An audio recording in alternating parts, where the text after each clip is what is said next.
and welcome to the Giving Voice to Depression podcast, brought to you by recovery.com. Each week we profile a guest who shares intimate details of their mental health journey. They share because they understand that when people don't talk about their depression or other mental health conditions, those of us who struggle with them can feel like we're the only ones, that there's something wrong with us, instead of understanding that we have a common and treatable illness. I'm Terry, the creator and co-host of this podcast. And I'm Dr. Anita Sands, a licensed clinical psychologist with more than 25 years in clinical practice. I know from both personal and professional experience how significantly mental health and other disorders can impact not just our lives, but those around us as well. By speaking openly and with the wisdom of lived experience, we help normalize conversations that are often avoided due to shame or stigma. Our episodes are honest and real, and we keep them hopeful because there truly is hope, despite what depression tells you. This podcast is brought to you by recovery.com, whose mission is to help each person find the best path to recovery through a comprehensive, helpful network of treatment providers for both mental health and addiction treatment worldwide. Hello, Anita. Hi, Terry. In his international bestseller, Lost Connections: Uncovering the Real Causes of Depression and the Unexpected Solutions, investigative journalist Johann Hari writes, "Depression isn't a disease. Depression is a normal response to abnormal life experiences." Today's guest, Johnny Crowder, knows a lot about abnormal life experiences, and they have affected him in many ways. Johnny, who by his own description is hard to put in a box, is a childhood abuse and suicide attempt survivor, a TEDx speaker with millions of views, a heavily tattooed metal rocker, and a powerful, relatable, and articulate mental health advocate, the persona he's sharing with us today. Here now is Johnny Crowder giving his voice to depression.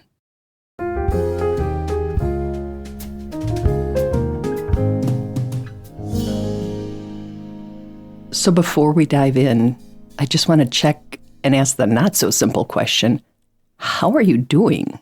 I am doing better.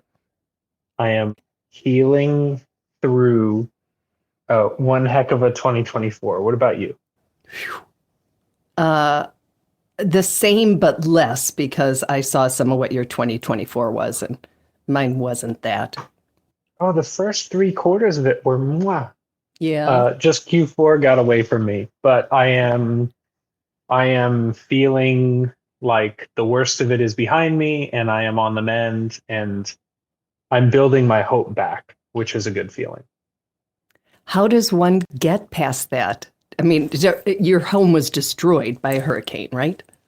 Yeah, what's funny is that people only know that part because that's the only part that I've shared. I haven't really shared like all of the different corners of your psyche that touches, or other things in my life that just happened to coincide with that big loss. But my home being destroyed is like the ultimate metaphor for everything I went through last year. And I don't think a lot of people plan on being 32 and feeling like they're starting over.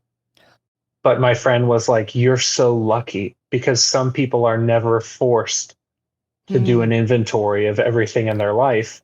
And when you have your life explode, you are forced to do that. And it's such a blessing. It's going to make sure that you don't wind up being 70 years old wishing that you would have emptied out your bag and checked to see what you wanted to keep carrying, you know?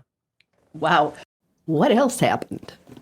Yeah. At the same time that I lost my home, I was going through a big change in my band, so for people who don't know me, that might sound like not a big deal, but I started playing music when I was 8 years old. I started performing when I was 16. I started touring when I was 17. I got signed when I was 19. And my whole Maslow's hierarchy of needs for the last 15 years of my life have been contained in music, in touring and writing and recording music. We were signed to a record label. We had a booking agent. We were on the road all the time. And last year, 2 of the members of my band quit. And we're a 4-piece. So that's a pretty devastating thing to go through. Like half of your band leaves. And at the same time, I was in a relationship that I thought was with the person that I was going to marry. And then on the same, like all at the same time, I'm playing these last 2 concerts, which might be my last concerts I ever perform. My significant other at the time broke up with me. And so I get dumped. Then a hurricane hits and destroys everything. So I was like losing my physical sense of safety, like my place where I go, that's just mine. Mm-hmm. I'm losing my person, like my vision of my future with that person. I'm losing my vision of my future with the band and my creative outlet. And this was truly like, I think most people hit their midlife crisis around middle age. And I think mine arrived a decade early, you know? Wow. That's a lot of loss at one time. Oh yeah. And some of it literally overlapping like to the same week or even the same day. Yeah. So it's forced a lot of introspection and growth and coping strength that I don't know that I would have had to develop if I had an easier 2024. So what happens mentally to you with all of this going on, given that I know you also have mental health diagnoses? I have experienced deep, deep depression before. Like I've wrestled with that bear many times.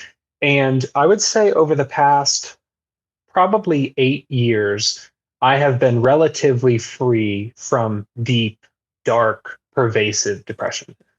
And the day of the storm, so I walk into my home and I see that everything is just obliterated.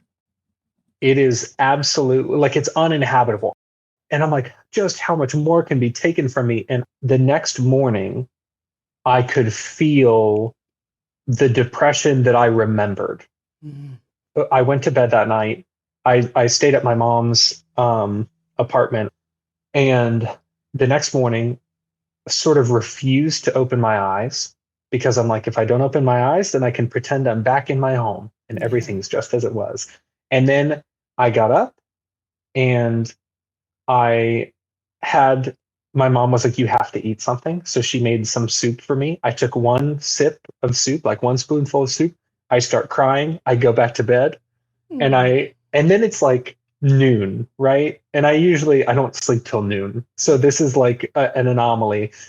My mom wakes me up and she's like, you need to get outside. You need to go on a walk or something. Like you can't just be in this room all day. So my mom and I go on this walk. I say nothing. I'm just like catatonic. I go back inside. I'm like, okay, at some point today, I'm going to have to go back to my condo and dig through debris.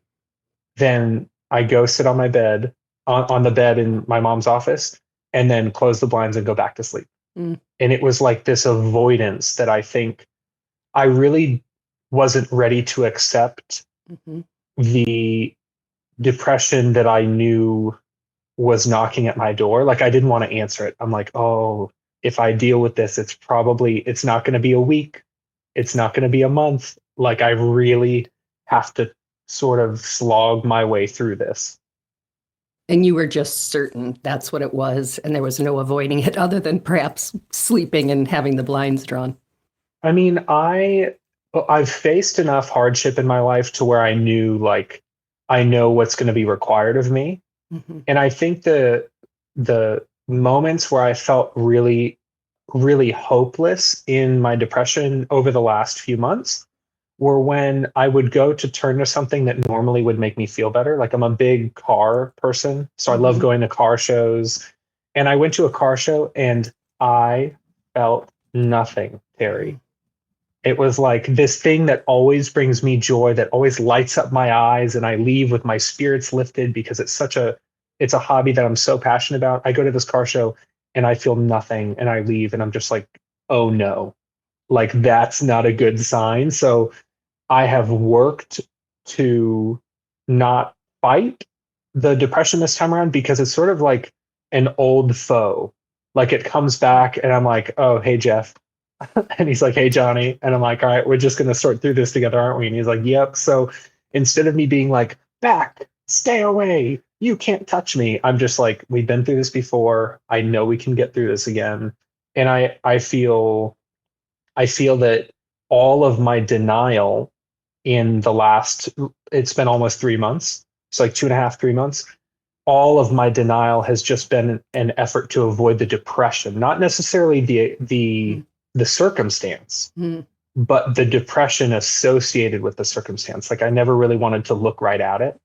And once I started looking at it and addressing it as like, instead of pretending Jeff's not there, I'm like, hey, Jeff, it just helped me sort of not spend too much time pretending that the problem wasn't really there. Did you catch that reference to the time frame we're talking about? This isn't a distant memory Johnny's sharing with us.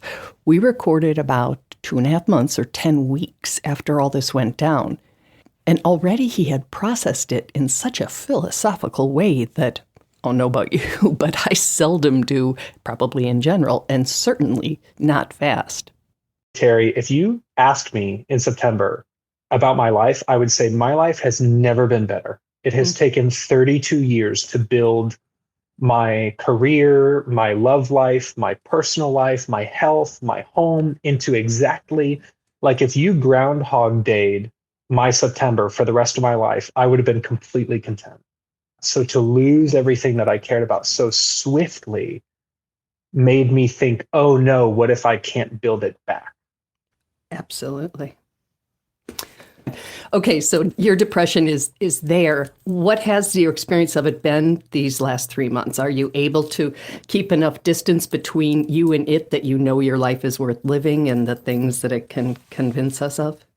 Yeah, this is huge. So previously in the life of Johnny Crowder, like what you missed in seasons past is that when I would face something really tragic like this, my brain would go to, should I even be alive anymore? Why should I even try? Is my whole life going to be dismal and pointless and hopeless? Does anybody care that I'm going through this? And this time, I never once considered self-harm. I never once considered that my life would not get better. I never once considered that I wouldn't be able to rebuild into something better than what I had. So what made this challenge really unique was I have been through so many unique hardships before, really devastating things, that when this happened, I said, what do I know for sure? I know that I'm a resilient person. I know that I have friends and family who care about me. I know that I have things that I'm passionate about. And even if I'm not passionate about them right now, I know that that doesn't mean I'll never be passionate about them again. I look back at all these changes in my life that have caused severe distress and disruption, and I can see now the fruit that came from enduring that hardship. For example, I would say, what if I move into a place that I like even more? What if I meet someone who's an even better fit for me? What if I pursue a different creative outlet that's even more fulfilling than my band? So all of these potential positive outcomes I recognized as being possible. And then I said, I know myself to be the type of person who does not get defeated when difficult things happen. I don't run away. I don't quit. And I had to remind myself of my character by looking at the body of evidence of things that I've overcome in the past. And then I had to remind myself that I don't know the future. So I can say now that this is a bad thing, but I don't really know if it's bad. I can say it's difficult, but I can't say it's bad because I can't see what my life will look like in a year, potentially as a direct result of experiencing these challenges. How did you do that? What's different, or is it just growth and experience? And I mean, I'm fascinated by this. I wish you could write an instruction manual.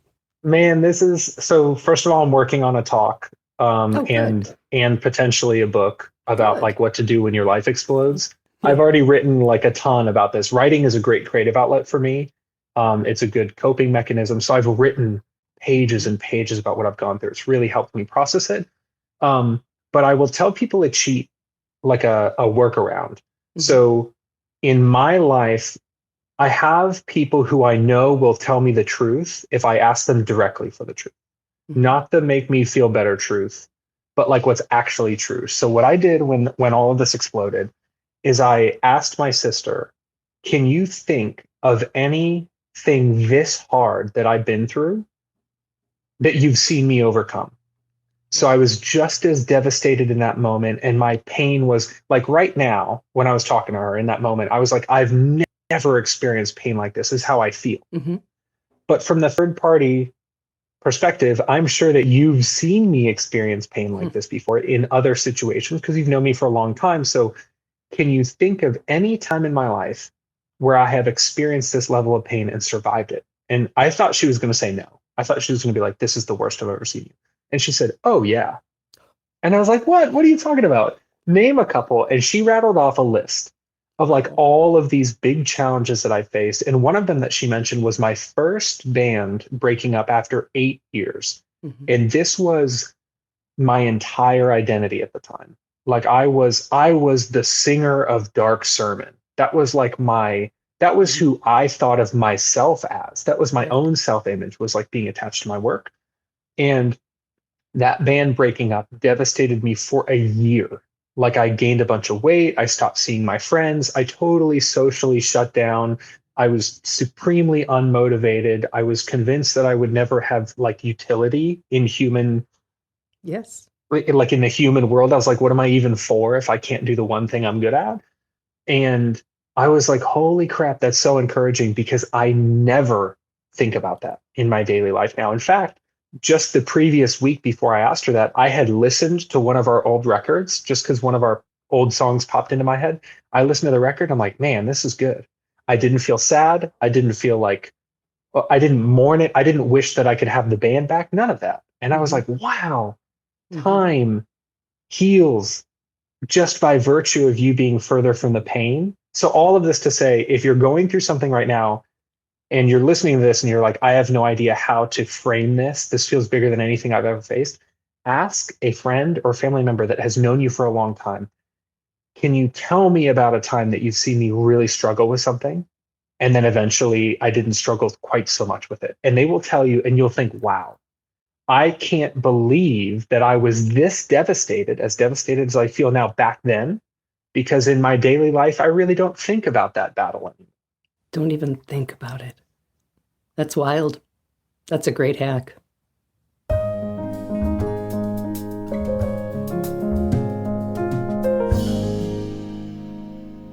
So, Terry, we often talk about on the podcast how depression lies. And I feel like Johnny really highlighted some really important ways that depression was really kind of messing with his perception of himself, of his past and his future.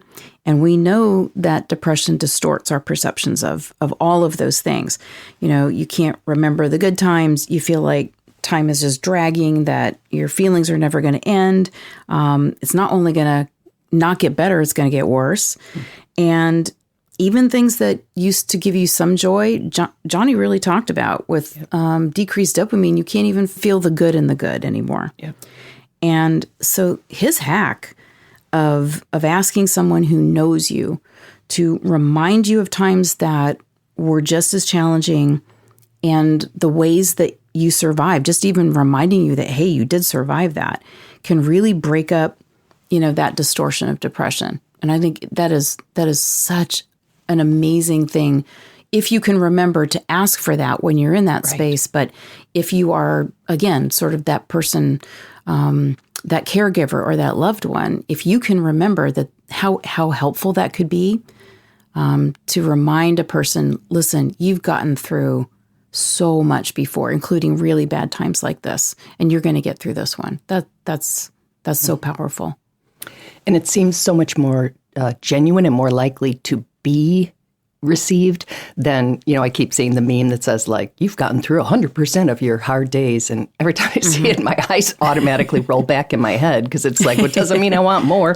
That's right. But I do like it. And a previous guest recommended writing what you know to be true about yourself that's positive, and having that in, maybe a little box that has some other things that remind you of good times, whether that's pictures or, mementos of some kind. And then you can read and you're seeing, like, I know that I get through things. I know that I'm strong and capable. And I know that I get knocked out and forget all of this when I'm depressed.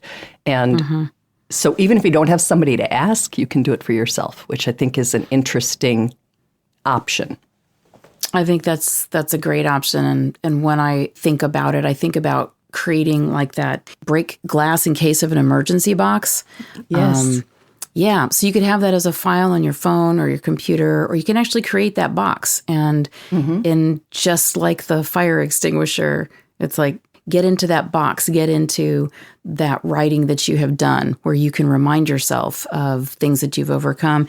And like you said, in your own words, you want to write down how you felt at your worst moments so that you won't also dismiss yourself. You'll say, oh, that sounds exactly like what I'm going through right now. You're right. You're talking to yourself. You're right. I was here before.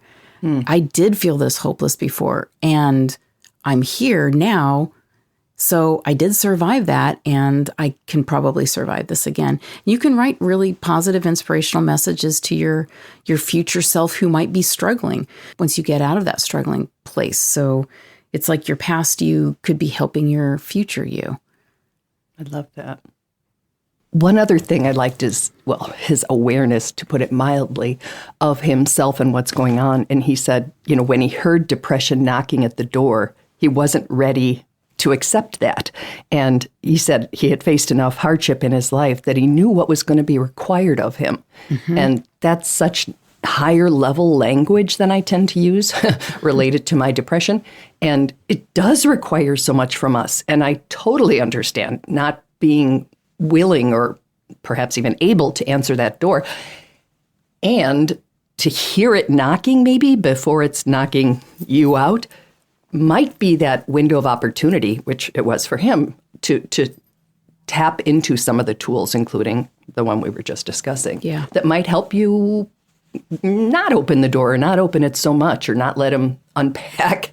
I made it a him, sorry. Not let it unpack its bags once it comes into your house. Yeah.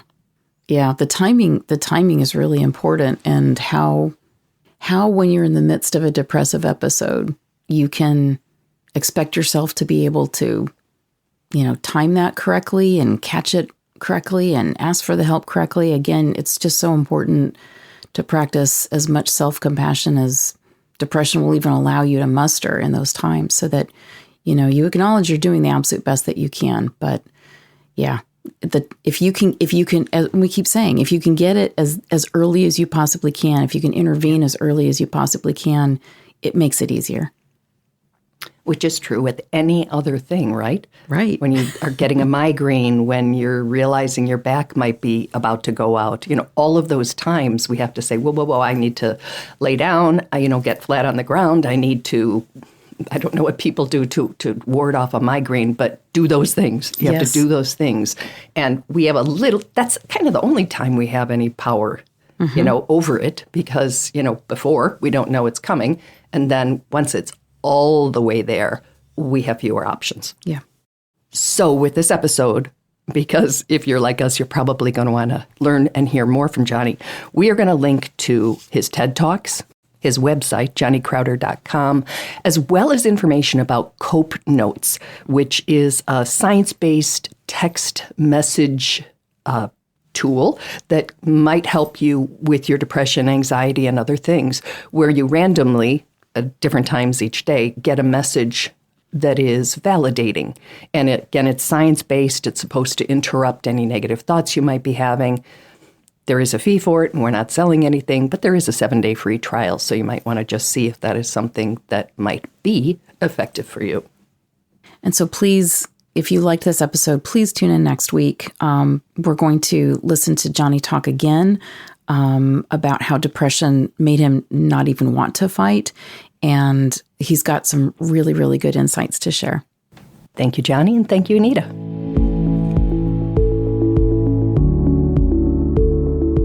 We truly hope that our podcast brings a little more understanding, helps you better articulate and reflect on your own experience with depression, or better understand how to support someone else who is struggling.